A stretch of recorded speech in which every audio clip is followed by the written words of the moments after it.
Hola, ¿qué tal queridos hijos e hijas de la noche? ¿Cómo están? Espero que se encuentren muy bien. El episodio de hoy es un episodio algo especial en cuanto al formato y es algo distinto. Lo que están por ver a continuación es el primer fragmento que les estaré compartiendo de un programa en el que estuve de invitado junto con Mar Arriaga, una gran amiga del canal del canal de Remanchados, y además con un invitado de lujo, el señor Dacre Stoker, sobrino bisnieto de Bram Stoker. Si ustedes ya llevan aquí en el canal un tiempo, alrededor de un año o 6 meses, si llegaron aquí al canal por la temática de vampiros, seguramente habrán escuchado los episodios que he hecho sobre la evidencia que se ha recabado sobre que, pues, Drácula era un personaje real y no estoy hablando de Vlad el Empalador, sino de un verdadero vampiro, de un ser sobrenatural como el que se ve en la novela de Drácula y en todas las adaptaciones audiovisuales que se han hecho de este personaje. Ese vampiro era un personaje real. El mismo Bram Stoker, el autor de la novela, entre comillas, lo dijo en múltiples ocasiones y en sus anotaciones, en sus diarios, en sus cartas, lo dejó más que en claro. Que Drácula era un personaje real y no solo eso, que los hechos que se narran en la novela de Drácula ocurrieron realmente. Ocurrieron en la vida real. Es una crónica que de hecho Bram Stoker tenía planeado publicar como una crónica real, no como una novela de ficción. Pero su editor y la editorial no lo dejaron, no se lo permitieron.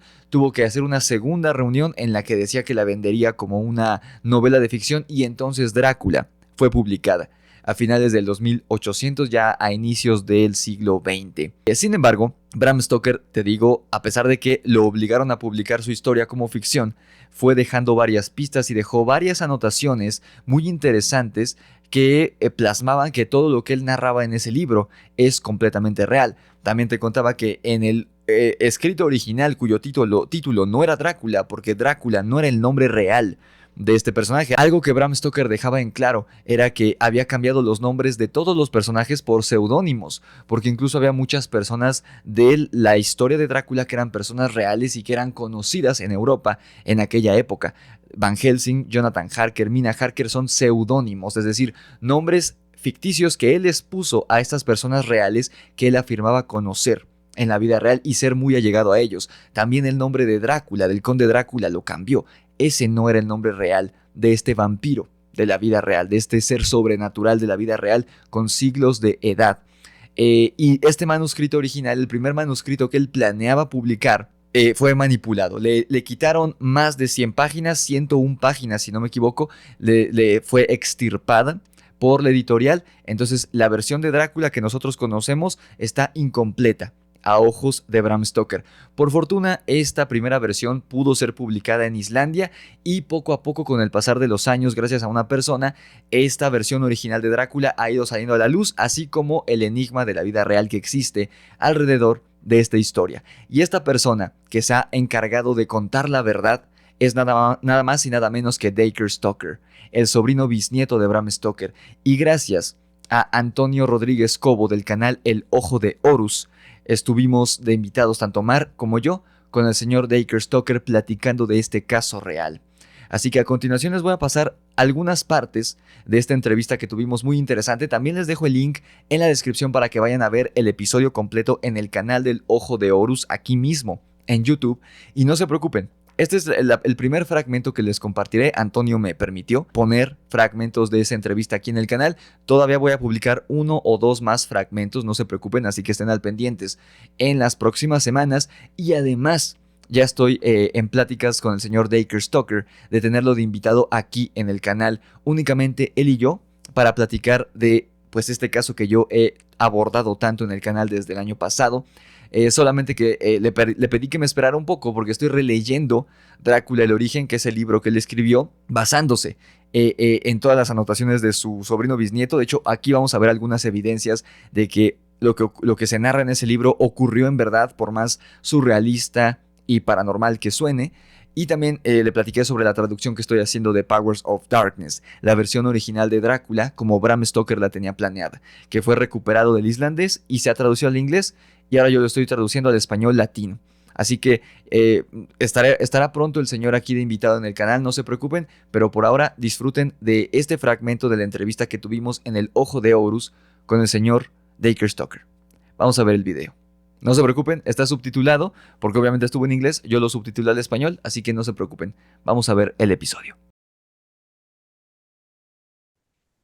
Antes de entrar de lleno, Luis, Mar, sí me gustaría hacerle una primera pregunta a nuestro querido invitado, porque para muchas personas aquí en España el vampirismo no deja de ser, para muchos, una fábula que se plantea en las grandes superproducciones de Hollywood, para otros una posibilidad de asesinos en serie y desvirtuado en lo que es la hematofobia, perfectamente, pero a mí sí me gustaría preguntarle, Raquel, si el vampiro existe como ser, es decir, dentro de lo que es la creación, dentro de lo que es el ser humano, los seres que rodean al ser humano, ¿el vampiro es un ser real o es un ser que se le intenta plantear desde dentro de una historia ficticia y darle una, bueno, pues una credibilidad, una personalidad? Pero algo de ficción, con una base de ficción y de ahí no sale. Pero puede ser algo real o es algo ficción. Yeah. Well, I understand it because this is the ultimate question. And Antonio has asked the best question to start with. Because myth usually starts with some degree of truth. Anywhere in the world, whatever myth it is, and vampires is one that is a unifying myth. So it takes great historical research and sociological research to look at the origin of the myth and look for that truth. Well, here's where it's interesting to look at. In my great granduncle's world, where did myth originate? What did he know back in 1890 when he started writing this book? That's where my consciousness is. And you have to understand the context of what he was living in. The Victorian era in the late 1800s was beginning to have science enter into the picture more so than ever before. Religion was going down.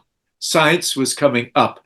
And in between, superstition and folklore was answering a lot of questions for people who were allowed to question life and the afterlife, the creation and desecration. So prior to this, it was not done. You wouldn't question life and death. It was the powerful church, whatever church, Protestant, Catholic, whatever, this is their domain. But people began to get more awakened and they wanted to know more. What is happening with the spirits of the dead? Why do we have potential for ghosts? Am I hearing things? Where's my relative going? So this is a period of enlightenment that Bram did his research. And that's why, and we'll get back to reality in a moment, that's why in his world, it was so effective to capitalize on writing the vampire myth and bringing it to truth by having a Count Dracula as a true person arrive in England and shocking people that what was previously only a myth or superstition is now reality, like Antonio believes. So that's a good answer to start with. Y dentro de los mitos nos encontramos con que hay un caso en un momento dado en una población que se va extendiendo en el tiempo de manera cíclica y no queda en un momento dado de la historia, sino que cada cierto tiempo se producen ciertos acontecimientos de manera cíclica, de manera que ya no es un mito, sino que es algo que se está asociando a la propia sociedad de esa población. Nos encontramos en Rumanía casos, nos encontramos en Croacia casos, nos encontramos en Yugoslavia casos, o sea, la zona del este de Europa. Nos encontramos también en Latinoamérica, como muy bien saben nuestros amigos Luis y Mar. Claro, no queda asociado a un lugar, a un contexto social, sino que es algo global y se Así va es. dando a lo largo de la historia, ya sea además en poblaciones pobres y en familias menos pobres, O sea, el contexto social y cultural no es algo importante en este sentido. No sé qué opina nuestro querido amigo Dacre. That's a very good point. In the research that I've done, I've found the books that Bram Stoker read in the London Library that pointed out the different places that have people have believed in this myth of the vampire. He gave one interview by a lady named Jane Stoddard in the British weekly newspaper only 4 months after the book came out. It's the only interview anybody's ever asked him. And she asked him, how do you explain the myth of the vampire? He said, it's very powerful. It exists in many countries. Oh, where? She said. And he listed 12 countries that he found that had some version of a creature that we would now call a vampire. He also found a newspaper article that showed the myth of the vampire was still very strong in the United States of America in 1900. And at least in 1900, they understood, some people did, of the tuberculosis disease that was killing people.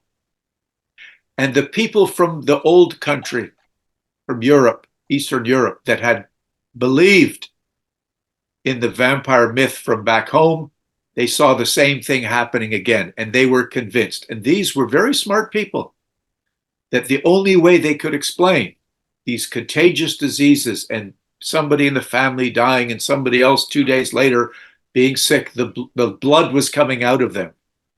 It was tuberculosis, was science. Yeah. Science was explaining this, medical science. But what was deeper inside people's consciousness was the myth of the vampires. I don't believe in science. I don't believe in religion. I believe in superstition. That is more powerful. And that shows you just exactly what Antonio was saying, is this myth of the unknown. When we cannot answer the question, we look for the powerful things that our relatives, our forefathers, or descendants have told us. And that is the strength of the myth of the vampire. It has lasted all over the world for so long. It has as much credibility as science and religion does. Luis, una figura que ha tocado, bueno, para todos nuestros seguidores seguro, a nivel global, yo creo que la figura del conde de Saint-Germain, o sea, de una manera o de otra, cada uno le ha llegado información en algún momento, ¿no? Que se Sí, vincula, claro, a que sea un vampiro. esa O sea, figura del conde de Saint Germain es muy enigmática. Yo cuando lo he llegado a tocar en mi canal me han comentado que eh, incluso me han llegado un poco a insultar diciendo que que no era un vampiro, que era un, como lo llaman los que están en el New Age y toda esta onda, que es un maestro ascendido. O sea, casi casi como un profeta. Yo la verdad no, o sea, he visto libros de Conde Saint Germain relativos a alquimia y esas cosas, pero no sé, siento como que ya es un rollo de mercadotecnia que alguien escribió, a alguien se le ocurrió, pero como decía el señor Dacre al principio, detrás de todo mito hay algo real. Y lo real es que sí había un misterio de este conde de Saint Germain, que los mismos historiadores ni siquiera saben su origen, pero la hipótesis más aceptada entre los historiadores es muy curiosa, hablando de esto que se da en todo el mundo del vampirismo. La hipótesis que tienen es que fue el último, el hijo del último príncipe de Transilvania, precisamente. Ahorita se me olvidó el nombre de este señor, pero o sea, el origen de Saint Germain era transilvano, muy probablemente. Los historiadores es lo que más se ponen de acuerdo, porque ni siquiera saben cuál era el nombre real de este tipo. Y a lo largo del hecho de que hay muchos testimonios de personajes históricos reales como Casanova, como Luis XIV o Luis XVI, no recuerdo quién de los dos, em, a- Cassandra la Grande, se me fue ahorita el nombre, una que fue emperatriz de Rusia también. Se me fue ahorita el nombre de esta personaje, pero son personajes históricos reales y todos tienen este, mm, estos testimonios, todos dejaron estos testimonios de que convivieron con él y no envejecía. Es algo que dejan muy en claro en los escritos, que no envejecía a pesar del paso de las décadas. Y cuando empieza como a saltar a otras partes de Europa, porque sabemos que estuvo en Francia, que se fue a Rusia, yo tengo la hipótesis personal, y ahí voy a hacer un viaje más adelante en el año a Nueva Orleans, pero curiosamente llega ahí es una leyenda muy conocida allá en Nueva Orleans, que es de las ciudades de Estados Unidos donde hay más presencia de leyendas de vampiros. Hay una casa que se conoce como la Casa del Vampiro en Nueva Orleans, que está en el barrio francés, también que es donde están como muchas de las leyendas de los vampiros aquí. Y llega un tipo que se llamaba Jacques Saint Germain. O sea, el nombre era muy parecido al conde de Saint Germain. Pero, o sea, este cuate llega creo que en 1902 a Nueva Orleans. Y el conde de Saint Germain estuvo en Europa en 1700 y tantos, 1800 y tantos. O sea, no hay manera de que fuera el mismo. Pero llega, se llama igual, o casi igual, y ahí hay una historia medio oscura de que este tipo, pues, desvivía señoritas y que entran a la fuerza a su casa, porque era un tipo muy guapo, adinerado, así como Drácula, muy parecido, ¿no? Pero se dieron cuenta que las chicas que salían con él desaparecían. Entonces un día se meten a la casa, a la fuerza, él no estaba, pero estaban los cuerpos ahí de las chicas que habían llegado a salir con él. Y él obviamente nunca lo atraparon. Esa es una de las muchas leyendas de vampirismo que hay en Nueva Orleans. Pero esto del Conde de Saint Germain sí se me hace muy curioso porque además ahorita retomo ese tema, pero lo que mencionan del vampirismo, en todo el mundo hay un común denominador en el vampirismo de todo el mundo, en todas las épocas, que es la brujería o la magia negra, como quieran verlo. Entonces ahí también hay algo que más adelante retomamos, pero me llama mucho la atención eso. Sí me gustaría preguntarle justo por este punto que acaba de tocar Luis, esa vinculación, Raquel, esa vinculación que tiene el vampirismo con la magia negra. Well, let me start by saying I've been to New Orleans maybe Oh, 5 or 6 times. I have a very good friend, Marita Crandall, who is the owner of the Boutique de Vampire, Vampire Cafe, Apothecary, and also Potions. And she introduced me to a wonderful tour guide, Jonathan Weiss, who gives a wonderful tour, a vampire tour of the French district. So I have seen this house that you're talking about, and he wow. talks about this exact same situation where this mysterious guy who comes from France, as many people did in the ships, and he appears here and he doesn't come out during the day, and he stays very young, and he brings women, and they disappear, and the police find some blood, and so it's very, very strange. And anytime you have a culture that is a mixture culture, French, Spanish, um, American, Southern American, you have a culture clash. And when cultures clashes, sometimes the best pieces rise to the top. The most sinister, the wonderful stories will survive, and the other ones that are boring will go. And so the whole concept in this, we call it a voodoo culture in New Orleans, certainly has their own place of vampirism.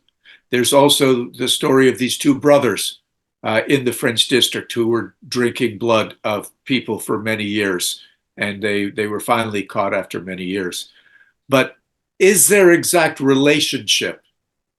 That I do not know, but I do know this, that this is very similar. Religion, witchcraft, and magic, and superstition. It's all the same. You just look at it in a slightly different way. Some of it is more formal and happens in a big church. Some of it happens in the backwoods in secret places. Some of it happens, in a house with some symbols and special fire and religious icons and so on. But it's all in our minds. And what we're doing is trying to find answers and trying to look deeper into the mystical world, what exists out there. And I'll say this, and I'm going to say this very slowly. I'm telling you what I believe Bram Stoker was interested in and what he was using for his research. But now I'm going to tell you what I believe he believed. Because there is one quote in the novel Dracula which I think sums up what we're talking about, and it's believing what Bram Stoker, a man who understood and was interested in the occult. He said this: there are mysteries which men can only guess at, which age by age they may solve only in part. And you look nowadays, one of the most exciting things that people do on television is paranormal investigation. Yeah. Same in America, same in Europe, in Spain and Mexico. Yeah. We are still looking for answers. We're still trying to connect, even though now we might have some little electronic device to pick up sound waves or things that our brains can't. We're still looking. Bram Stoker was saying, just because we can't explain it, it doesn't mean it doesn't exist. And that is, I think, his whole understanding of the idea of spiritualism, of vampirism. Just because we can't explain it in a scientific manner doesn't mean it does not exist. Maybe in time, when our brains develop more or we become more sensitive, we'll understand it better. A mí me parece muy interesante porque incluso esto lo relacionamos con el hecho de esto encontrado de casos extraños ocurridos en el metro de la Ciudad de México. El metro de la Ciudad de México es un lugar lleno de historias, es un lugar que la verdad, desde temas paranormales, hay vampiros, ratas gigantes, hay todo en el metro de la Ciudad de México. Y de hecho hubo una historia que se hizo muy popular, que es El vampiro de Barranca del Muerto, que es una historia que dice que un pasajero se quedó dormido al llegar al final de la estación y entonces cuando se dio cuenta el vagón se quedó completamente ahí guardado en la estación porque ya era la última estación, solamente que él no descendió. Y entonces empezó a escuchar pasos en el techo del metro, del subterráneo, por arriba y dijo, ¿qué estoy escuchando? Y cuando ve frente a él, ya hay un ente muy alto, que parece que tiene ropa de vagabundo o algo por el estilo, y está lleno de sangre, y muy probablemente acaba de acabar con la vida de alguien más, ¿no? Entonces se dice que las personas que de repente se quedaban al final de esta estación, Barranca del Muerto, que así se llama, es porque se las come el vampiro de Barranca del Muerto. Después se supo muchas veces en que tal vez esta fue una historia creada, pero lo interesante de esto es que a partir de ahí empezaron a salir más historias de vampiros alrededor de la Ciudad de México. Incluso a mí me llegó una historia de un vampiro en el metro de la Ciudad de México, pero no es un vampiro que chupa sangre, es un vampiro de otra manera. Entonces no sé si se las cuento energéticos, o... entiendo, vampiro energético. Algo así. So I have not witnessed that personally, but I've only heard this. I have been to Transylvania now 15 times, and I was very aware of a situation in 2004 where there was an exhumation, Petra Toma, Maris de Sus. It's very famous, now it's famous in 2004, modern day vampire slaying, a ritual where people in the community were very sad that this man had died, but they're now more sad that his daughter is getting sick. They don't understand medically. She was taken for tests at the hospital. They could find no contagious disease, but she was slowly dying. So the mother was very worried, and she went to these men in town, not the priest, not the police, just these men who understood the myth of the vampire, and they opened up the grave. They cut open his chest. They took out the heart, took it to the crossroads, burned it, and made ashes from the suspected vampire heart, boiled it in water, and gave it to this young girl. And in 3 days, she got better. So he drank the heart? The mixture, he drank it? She drank it? The girl did, yeah, the ashes yes. So okay. Scientists have now looked at this and said, how could this help? Because if you have a diseased heart and you now burn it, it's going to kill everything. Yeah, it's going to kill all disease. But it goes in to the mixture. Is it possible it wasn't burned all the way? Is it possible this is like a vaccination that gives a little bit of the disease, then therefore your body fights it off? They never know. They didn't know. They never found out. But what they did find out was the police, the church were very embarrassed in a country that already has superstition of vampires that is now famous around the world for vampires. Oh no, here's another one in 2004, they say. So this man, he ran away. Very quick question. The man that they took the heart of, was he suspected to be a vampire? Yes.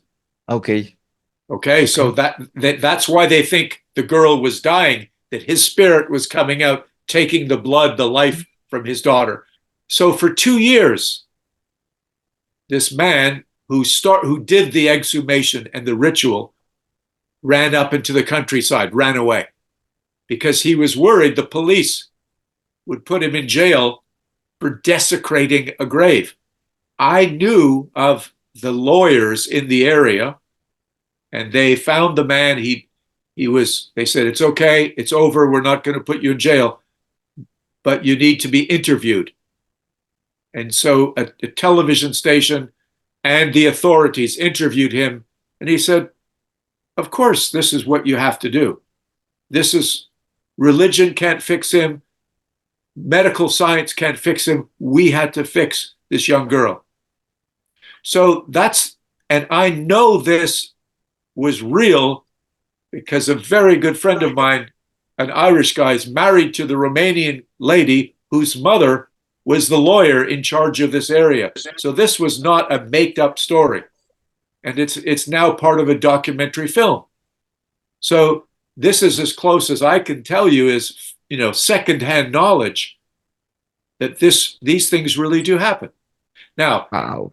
Is there a better explanation? We don't know. But this is good enough, right? Much like the man in the subway. We believe this happens. And in this case, it saved the girl. Lo de la niñera, por la forma en la que está escrita en la novela de Drácula, el origen, no recuerdo que esté dicho explícitamente, ahorita le preguntamos al señor Stoker, pero según yo sí es hace brujería de cierta forma, magia, llamémosle magia, la niñera. De hecho, el ritual que se le hace a Bram Stoker en la novela, que muchos aquí de los presentes creemos que fue algo real, era una especie de ritual mágico que involucraba, digamos, una transfusión de sangre, pero no como ahora con jeringas, sino bebiéndola. Efectivamente, ¿no? Totalmente de acuerdo contigo, sí señor.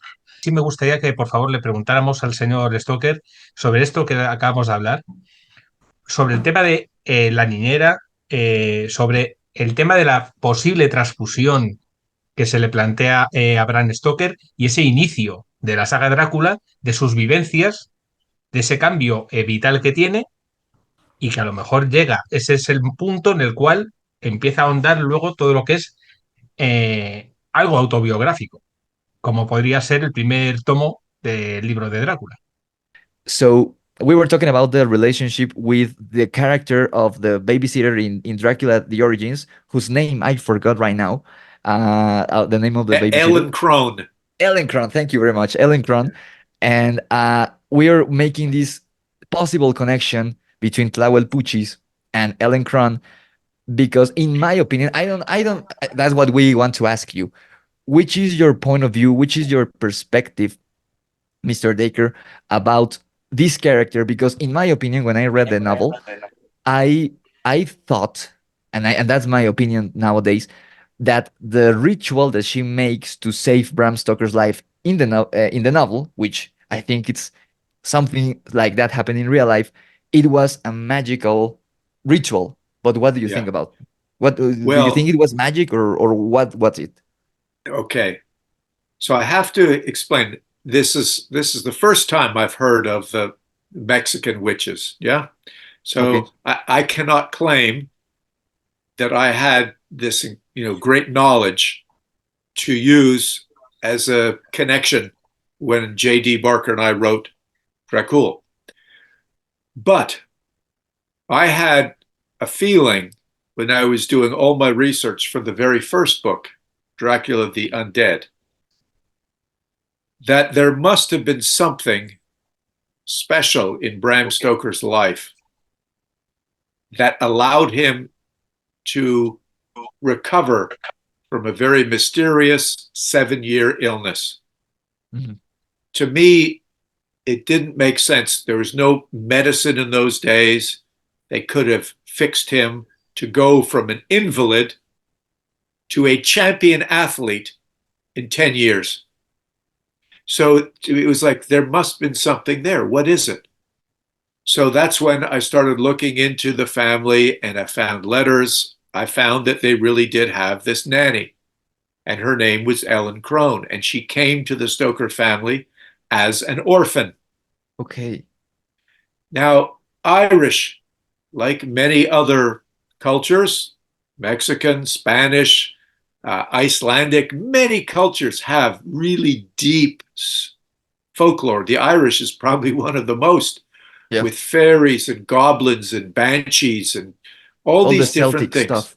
All this Celtic stuff. Yeah, it's wonderful. Yeah. So I thought this could be just a superstition, but no. I actually went to Trinity College and looked in the archives of what my family has donated, and I found a letter from Ellen Crone to the brother Thornley Stoker, Wow. and it had some of her hair Of in Ellen the Crone. envelope. Yeah, still, Wow. I certainly knew a bloodletting, the medical practice of taking the bad blood out. And that was a medical practice that they did in those days to cut open the body or put leeches on to take out the bad blood. And then hopefully your body will be strong enough to regrow its own blood. Okay. But They this, have, but and this, they this, have, go ahead.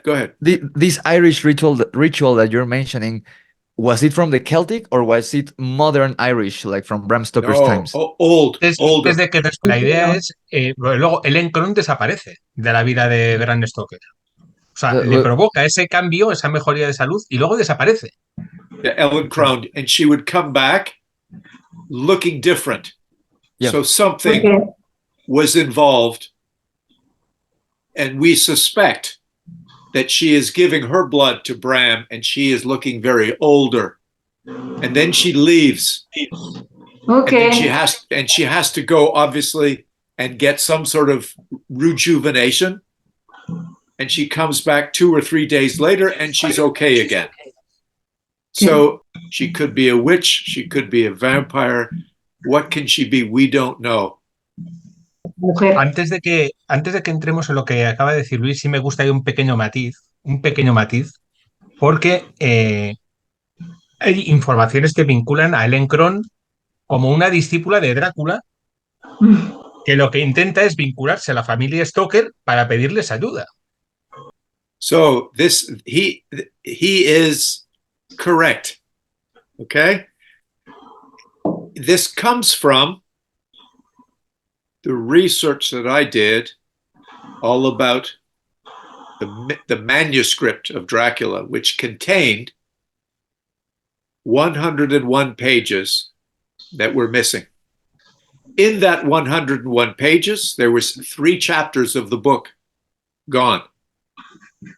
I know what was in those chapters, and one of them was published by Bram's widow in 1914, after Bram died. It's called Dracula's Guest. In this story, it's a person, Jonathan Harker, traveling to Transylvania, and he stops in Munich, and he has a very strange experience in Munich. And he goes into the countryside, he goes into a graveyard, and he sees a grave, Countess Doligen von Gratz. It turns out it's a vampire. You look at Dracula's Guest, and you will see chapter 2 from the original Dracula. It is the exact same village the village of the damned, where this story takes place, where J.D. Barker and I finished our story, Dracula El Origen, because the prequel ends where Bram Stoker originally planned Dracula to start, in the outskirts of Munich, in this village, Doligen von Graz, just maybe Ellen Crone. Yeah. Wow. ¿Tú de qué lado estarás? ¿De los hombres lobo o de los vampiros?